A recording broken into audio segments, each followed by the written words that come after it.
Spective has some interesting ideas for ways to combine cryptocurrencies with the equally exciting space of virtual reality. I talked with one of the co-founders, Dylan, and I'll let him tell you a bit more about their history and their plans for the future. So we were actually talking with one of our advisors yesterday, and he was kind of asking us, like, you guys are working in two niche categories, which is a difficult thing. For us, it's less about working in two niche categories, and it's more about we're working in virtual reality. That's what I'm passionate about. I've been in the crypto space for about 3 years, but I've always been passionate about virtual reality. We believe, virtual reality is the next big boom. I mean, there's the internet, mobile. We think virtual reality is on that scale eventually over the next 5 to 10 years. And so crypto for us is about not bringing another buzzword or niche into VR, but it's about a necessity in virtual reality. When using virtual reality, there's a limited interface that a user has. You don't have a keyboard, you don't have your mouse. You're not able to do as many actions as you can using a computer. And for that reason, transactions in the virtual reality space are insanely difficult to use when using USD. It's very difficult for people. You're not going to be doing credit card transactions and inputting all those codes. So tokens are a necessity in virtual reality. And as virtual reality grows, and eventually there's these virtual reality like ecosystems that people are in and such, they're going to be using cryptocurrencies and tokens in those spaces. So for us, we are trying to get on the forefront of that and implementing a cryptocurrency in our platform to allow users to do microtransactions and to actually tip.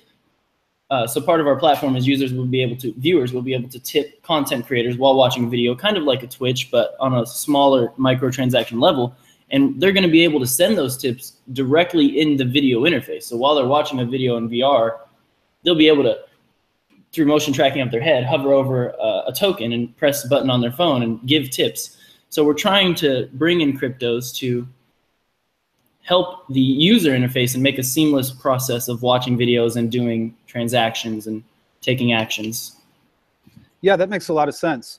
So where in the development process are you? And what's your roadmap look like for the next year or so? We have, so we just brought on a really strong Ethereum developer about a month ago. His name is Bryn. And then we have our head developer, Chris. And Chris is the one who will most likely be working on developing the platform. But what we are working on right now, and something that funding will help us with, we are working to find that VR specialist who can help at least advise Chris. Chris is a very strong developer. He develops in a number of codes, many languages, and he could learn to develop the platform. And he if he needed to right now, he could develop a video streaming platform. And he's done that in the past, but it's about the virtual reality side of that and developing the user interface and motion tracking with headsets, is that we don't have that experience yet. And they're like unicorns finding virtual reality developers. On that note, yeah, that's one thing about the crypto space too, is everything is so new. It's hard to find specialized people. So let's talk about that for a second. You guys are talking about creating original content. So this isn't just a platform that lets you do existing stuff. You're going to be producing original content as well. What are the plans for that, and where? Yeah. So how far along with that are you? Well, the original content is definitely a long-term goal. So our main goal for this platform is basically to be the YouTube of VR. And it sounds weird to say that because YouTube already has VR. But the thing is that virtual reality, as it's growing, is going to be a niche that is so large that it needs to have its own dedicated platform just for virtual reality content. Right now, trying to find virtual reality content on YouTube and sifting through all the other content, all the poor quality content, is not an easy thing to do.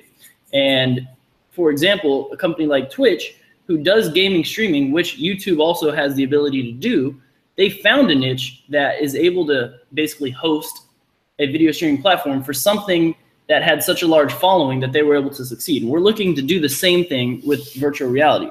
So our initial goal is to create that platform, a user-generated community platform that just allows any users to upload virtual reality content, and curators, which is another thing, curators, to curate good content to our viewers.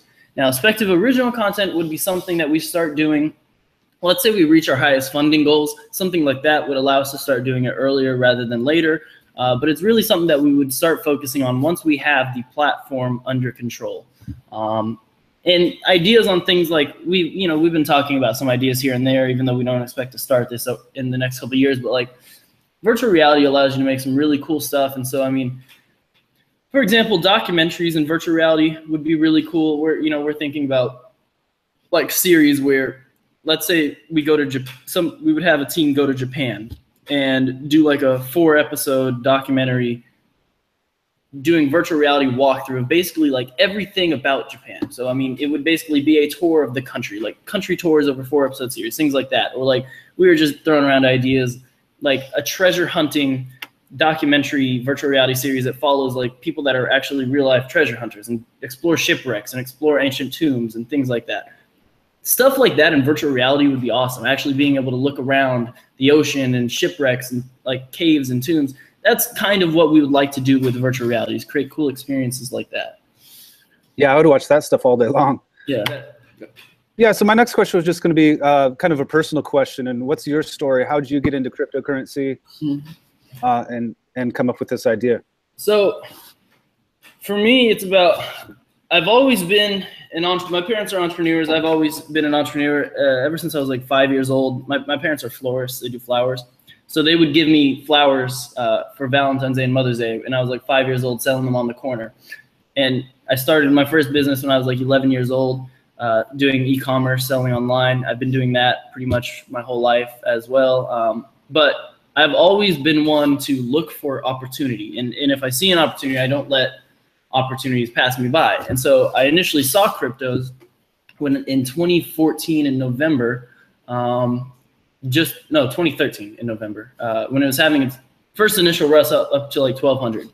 And I actually quit my job. I hated it anyways. I was definitely not meant to work under a boss. That didn't go well, but I quit my job and just went into cryptos full time as a trader. I didn't have a ton of money. I was like a sophomore in college. Put like $250 in to play around with trading. I got lucky on some trades in like Kitty Coin, Dogecoin, back on Cryptsy when Cryptsy was a thing. So yeah, and that's what got me started in cryptos. And ever since then, I've just kind of been following it, passively trading here and there. But I really took a break from cryptos for a while because I was going through, there's an entrepreneurship program at the University of Houston. It used to be the #1 program in the world. Now it's like #2 or #3. And I was going through that entrepreneurship program, which is how I'm a part of one company that you would see on my LinkedIn called Sensatech, which is a engineering technology around smart cement. But yeah, I've had this idea since about 2015, and I actually pitched this idea. It's funny, to Draper University, which is Tim Draper. I pitched it there, and I got accepted to Draper University on a full-ride scholarship. Couldn't go at the time because we were working on the smart cement product, but it was just kind of something I wanted to validate the idea. And now, 2 years later, I have the opportunity to work on this, and I found out, even though I didn't need to find it out because I already knew, cement is not a passion of mine. So I really just wanted to start focusing on a passion of mine. And what's happening right now in the crypto space is allowing people, in my opinion, to, if they have these ideas, like something like this virtual reality, there's the possibility to get funded and actually be able to achieve these ideas. And so that's what got me back into it, and that's what has gotten me, I guess, gotten this idea started.